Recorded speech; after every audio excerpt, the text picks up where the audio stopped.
नमस्कार। जैसा कि आप सब जानते हैं, दिव्य होम में दीपावली की जो 5 मुख्य त्योहार है, 5 दिन है, धनत्रयोदशी से लेके भैया दूज, उस पाँचों दिन के 5 अलग-अलग वीडियो बना रहा है, जो आपकी जानकारी के लिए विशेष लाभदायी होगा। तो इस वीडियो में हम चर्चा करते हैं नरक चतुर्दशी की, जिसे हम रूप चतुर्दशी के रूप में भी मानते हैं, जो चतुर्दशी के दिन आती है। अतः उसे नरक चतुर्दशी, भारत के उत्तर भाग में उसे छोटी दिवाली के रूप में भी मनाया जाता है। इस दिन सबसे पहले हम क्या करें, आइए इस वीडियो में हम चर्चा करते हैं। लेकिन इससे पहले कि हम चर्चा आगे बढ़ाएं, मुझे कमेंट बॉक्स में जय श्री कृष्ण लिखें और मेरे चैनल को सब्सक्राइब करें, क्योंकि इसी दिन भगवान श्री कृष्ण ने नरकासुर नामक राक्षस का वध करके 16,000 राजकन्याओं को बचाया था। अतः इसे नरक चतुर्दशी के रूप में मनाते हैं। तो आइए जानते हैं नरक चतुर्दशी के दिन हम क्या करें। सबसे पहले तो सूर्योदय से पहले उठे और अभ्यंग स्नान करने से सौंदर्य और ऐश्वर्य की प्राप्ति होती है। ये अभ्यंग स्नान क्या है? ये अभ्यंग स्नान है, स्नान से पहले तेल या जो कड़वे जो पत्ते हैं, नीम, चिचड़ी आदि से आदि के पत्तों को डाल के तिल से पूरे शरीर की मालिश करना और बाद में गंगा जल से स्नान करना, जिसे हम अभ्यंग स्नान मानते हैं। ये कार्य चंदन का लेप लगाकर भी हम कर सकते हैं, लेकिन तेल की मालिश करने से पूरे साल में हमारा शरीर स्वस्थ रहेगा। इसीलिए नरक चतुर्दशी के दिन अभ्यंग स्नान का विशेष महत्व है। और बाद में अभ्यंग यानी कि तेल का मालिश के बाद गंगा स्नान करना विशेष लाभदायी है। ये स्नान करने के बाद आप सुबह सबसे पहले विष्णु मंदिर और कृष्ण मंदिर में जाके भगवान का दर्शन अवश्य करें। घर में यदि भगवान श्री कृष्ण या की मूर्ति या फोटो है, राधा कृष्ण की फोटो है, तो उसे पूरी विधि विधान से पूजा करके अच्छे से भोग लगाएं और भगवान श्री कृष्ण का जो मंत्र है क्लीं कृष्णाय नमः, इस मंत्र का आप तुलसी की माला से 108 बार जाप करें और भगवान श्री कृष्ण की मंदिर में जाके भी आप उसकी पूजा करने से हमारे अंदर सौंदर्य की प्राप्ति होती है, हमारा व्यक्तित्व आकर्षित रहता है। जैसे भगवान श्री कृष्ण, श्री यानी कृष्ण यानी आकर्षण, श्री यानी लक्ष्मी, वे लक्ष्मी को आकर्षित करने वाले विष्णु के अवतार, इसीलिए उसे श्री कृष्ण कहा गया है। उसका जो व्यक्तित्व का चार्म है वो हमारे अंदर भी आए, इसीलिए इसे रूप चतुर्दशी भी कहते हैं। तो श्री कृष्ण की पूजा अवश्य करें। इसके बाद इस दिन शिव पूजा, माता काली का पूजा, भगवान वामन और हनुमान जी और यमदेव की पूजा भी विशेष रूप करनी चाहिए। सुबह हम भगवान श्री कृष्ण की पूजा के बाद शिव पूजा करें तो इस त्रयोदशी के दिन यदि हम शिव पूजा करते हैं तो भगवान शंकर की विशेष कृपा हमें प्राप्त होती है। ठीक है। और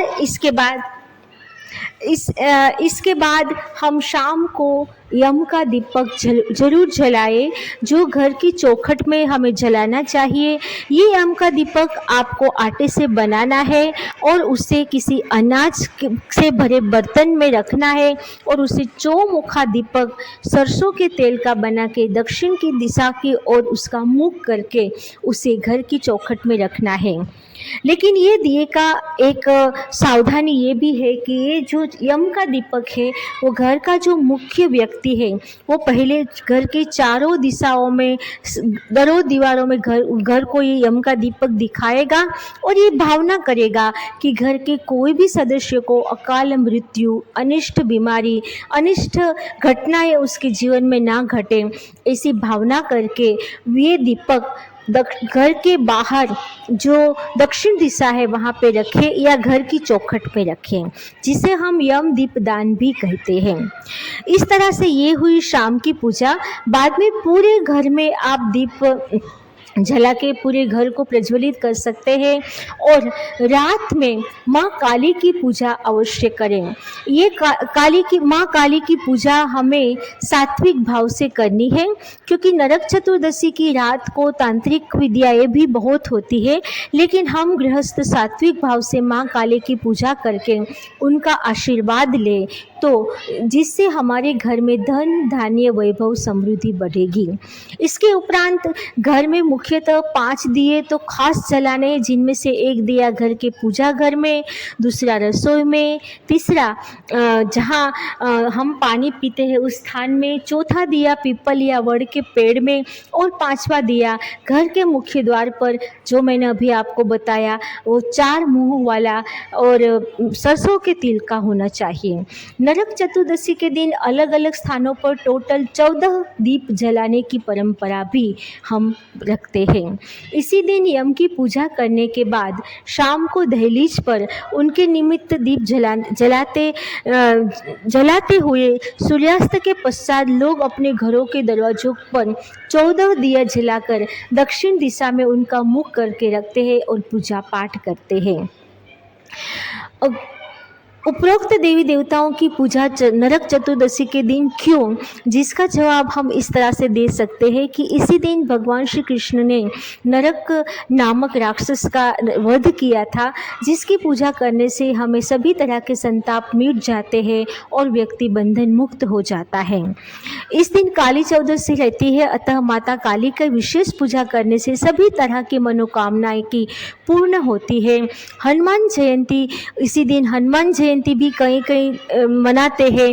अतः हनुमान जयंती जो है वो हर एक राज्य में अलग अलग तिथियों के रूप में मनाया जाता है, लेकिन नरक चतुर्दशी के दिन हनुमान पूजा का भी विशेष महत्व है, जो हमें सारी नकारात्मक शक्तियों से बचा के संकट मुक्त करते हैं। संकट मोचन हनुमान जी है, इसीलिए उसकी पूजा हम करने से हमारे में निर्भीकता आती है और हम संकट मुक्त होते हैं। इस दिन शिव चतुर्दशी भी रहती है, अतः दिन में यानी कि सुबह भगवान शिव को पंचामृत अभिषेक किया जाता है और माता पार्वती के साथ उसकी पूरी विधि विधान से पूजा की जाती है। दक्षिण भारत में नरक चतुर्दशी के दिन वामन पूजा का भी विशेष महत्व है, क्योंकि इसी दिन राजा बलि ने भगवान विष्णु के अवतार वामन अवतार से ये आशीर्वाद लिया था कि वे साल के 3 दिन उनके घर रहे। इसी कारण से यहाँ पर वामन पूजा होती है। और पद्म पुराण के अनुसार भगवान बलि भगवान विष्णु से कहते हैं कि जो व्यक्ति मेरे राज्य में चतुर्दशी के दिन यमराज के निमित्त दीपदान करेगा उसे यम यातना कभी नहीं होगी। और जो व्यक्ति इस दिन इस 3 दिनों मतलब धनु त्रयोदशी से लेकर दीपावली पर्व मनाएंगे, घर में दिए जला के नए कपड़े और नए वस्त्र पहन के मेरी भगवान विष्णु की लक्ष्मी जी की पूजा करेंगे, तो वहाँ स्थिर लक्ष्मी का वास होगा। ये वरदान मांगा था बलि राजा ने भगवान वामन से। अतः नरक चतुर्दशी के दिन बलि राजा की भगवान वामन की पूजा करना भी विशेष फलदायी है। ये जो उपाय मैंने पूजा के बताए हैं ये आप अवश्य करें। इसके उपरांत नरक चतुर्दशी के दिन कुछ जाने माने उपाय जो हम करते हैं, यानी कि सबसे पहले तो हमें एक खड़े नमक का उपाय करना है।